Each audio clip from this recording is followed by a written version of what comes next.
Hi, you've reached Larry Allison of Fiberglass Fin. We're going to try to do this video again. This morning I tried to do a live feed on Facebook, but we lost the signal because the shaping room here, machines, interference, and everything else. So here we go. We're going to talk about actually the 4-fin setup on what I'm thinking when I do the layout on the race board. We're going to start first up front with the ventral fin. First we have to come down and find a balance point of the board. Once the balance point is found, we're going to move forward 20 inches to the back of the 10-inch box. Once we find that 20-inch position, then that's where we're going to put it in. If you move the fin forward, further forward than 20 inches, what's going to happen is now your board's going to have fin dominance feel. It's going to feel sluggish and slow, and you're going to fight the elements as current comes from left to right. Once you come back, if you go back past that 20 inches, now the board's going to be too reactive. It's going to be hard to keep the board going straight because your board's going to want to go in yaw mode and become real swirly.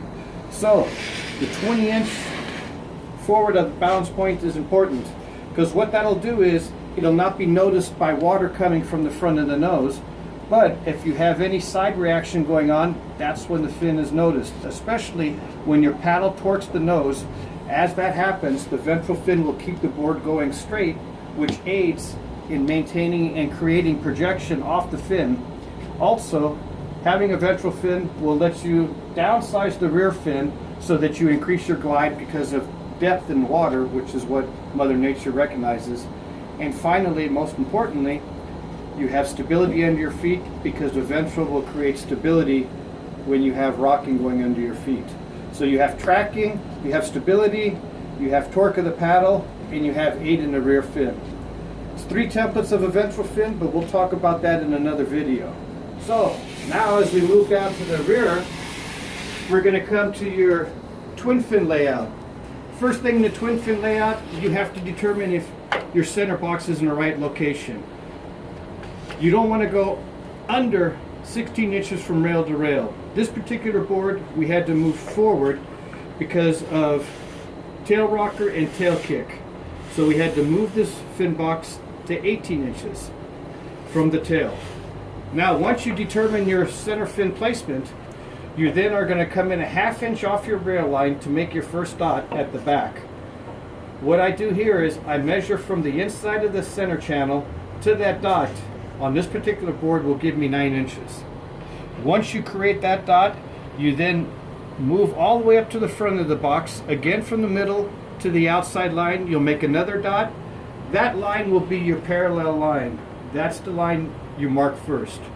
Then you'll come up to the front here. You'll go in 1/8 of an inch, make a dot, come back down to the bottom, draw another line up. That will create your 1/8 inch toe. Then you come back to your dot and you go up 3.5 inches. That will be where your Probox sits because that's the back of the tab onto your twin fin. Once you have that set up, now you have your position to go ahead and set your jigs on the box to make the route. Now, when you set the boxes, it's very important that if you have V in the bottom, you're going to set it with the screws to the outside so you can invert the fin to make it vertical. If you have concave, you're going to have the screws to the Probox to the inside so you can tilt out or cant your fin. It's very important that your fins are vertical in performance situation. If you have any cant to the fin or any inversion, water's going to recognize that, and now you're going to be pushing water and your board's going to feel sluggish.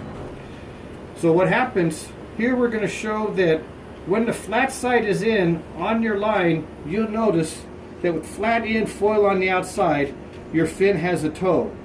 That's the surfboard method, and that's not correct for a race board.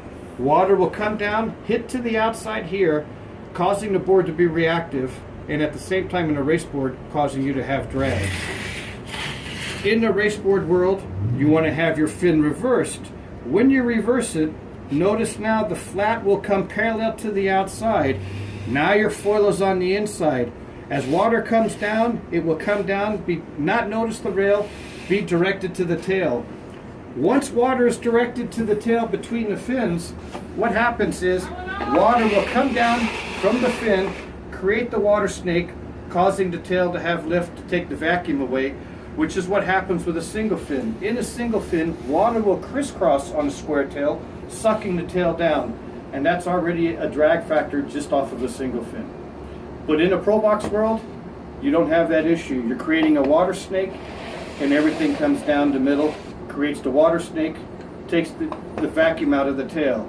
Notice that if your twins are too close together, then what happens? You choke the water flow here, and it makes your board feel like you're tugging seaweed or have a big fin. That's the beauty of Probox fin system. Here's an example why Probox fin system plays an important role in this situation.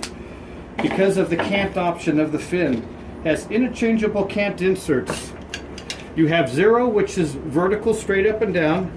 You have 4 degree, you have 6 degree, and you have 8 degree. If your bottom has V, you're going to invert the fin. The only way you can do that is use any of these inserts. We'll use 8 so you can see it. Notice now the cant in your fin. That's not what you want to see in a race board. You always want to see when you sight your board down from the nose that your race fins are vertical with the flat side out. The flat should be parallel to the center.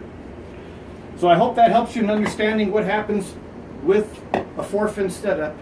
And don't get confused with other systems, because what makes this system work, it's not just the concept, but it's the right fins, the right fin system, the right ability to create the cant. Other people that I've ran into in companies have attempted to do this in the last 2 years and have tried to do multiple fins, but what was their big downfall, they didn't have the right fin system or fin combination. So imitation is a form of flattery, so beware. Just remember, Allison race twins, we'll go on more. There'll be more as we start describing each fins in other tutorials. Have a good day. Mahalo.